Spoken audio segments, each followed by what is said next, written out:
আমার যেটা আসলে রিয়েল হিরো যাকে আমার মনে হয় সেটা হচ্ছে চঞ্চল চৌধুরী।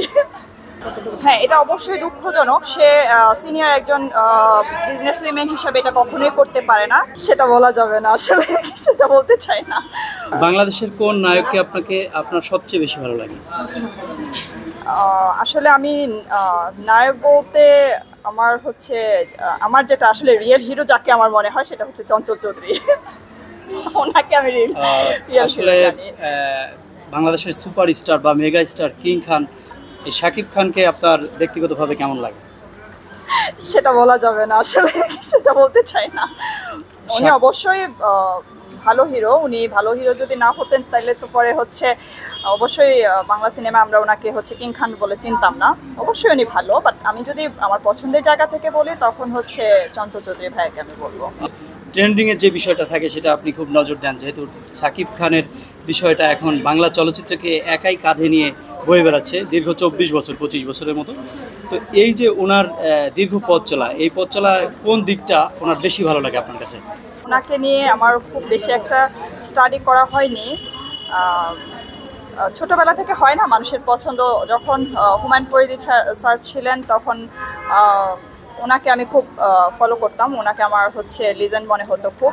উনি যখন মারা গেছেন তারপর থেকে এখন আমি আসলে সবার সব কিছু তো আসলে পছন্দের তালিকায় থাকে না। অবশ্যই উনি ভালো, বাট ওনার সম্পর্কে আমার অতটা স্টাডি করা নেই, যার কারণে আমি কিছু বলতে পারছি না। সম্প্রতি তুফানের ট্রিজার বের হয়েছে, এটাতে আপনি হয়তো বা দেখেছেন, দেখা হয়েছে কিনা?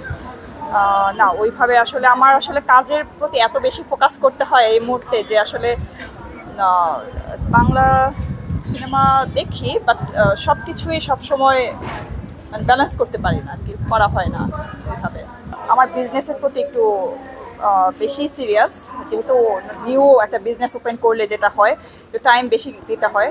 সো আসলে আমি বিজনেসটা নিয়ে একটু বেশি ফোকাস করছি। ওইভাবে আসলে কাউকে ওইভাবে আসলে ফলো করা হয় না।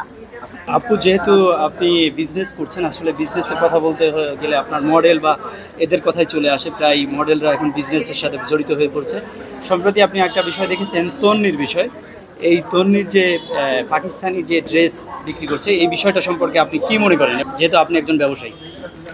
হ্যাঁ, বাট সে আমার থেকে অনেক বেশি সিনিয়র, আর মেয়েটাকে আমার ভালো লাগে ব্যক্তিগতভাবে। তবে এটা তার উচিত হয়নি। সে যদি এটা করে থাকে, বিজনেস হচ্ছে এমন একটা জিনিস যে জায়গায় আসলে মানুষের ট্রাস্টটা আগে অর্জন করতে হয়। সো আমি সেই জায়গা থেকে একেবারেই, যদি এটা সত্যি হয়ে থাকে, আমি একেবারেই বিশ্বাস, মানে আমার কাছে এটা ভালো লাগে নাই। আর আমি আমার জায়গা থেকে আরও বেশি কেয়ারফুল হওয়ার চেষ্টা করব যাতে আমার দিক থেকে এরকম কোনো কমপ্লেন না আসে। কার দিক থেকে কী আসলো সেটা আমার দেখার বিষয় না। আমার যেটা দেখার বিষয় সেটা হচ্ছে আমি কীরকম কাজ করছি। আমি আসলে আমার ফ্যাশনের জায়গা থেকে, আমার ট্রেন্ডের জায়গা থেকে বা আমার সেন্স অফ হিউমার থেকে আমি কতটুকু আগায় যেতে পারলাম, ওটাই হচ্ছে আমার মূল ফোকাসের বিষয়টা।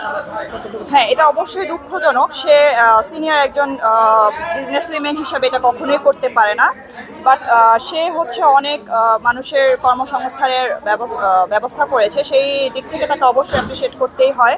বাট আমি অন্যদেরকে ফোকাস করতে চাই না। আমি আমার জায়গাটা, যেহেতু আমি একজন নিউ বিজনেস উইমেন হিসাবে চিন্তা করেছি নিজেকে, আমি কতটুকু নিজে কতটুকু করতে পারলাম, কতটুকু ভালো প্রেজেন্ট করতে পারলাম মানুষের সামনে, সেটাই আসলে আমার মূল ফোকাসের জায়গা। আমি আসলে, আমার মনে হয় অন্যদেরকে নিয়ে আলোচনা না করার চাইতে নিজের প্রতি ফোকাস দিলে সেটা আসলে লাভজনক।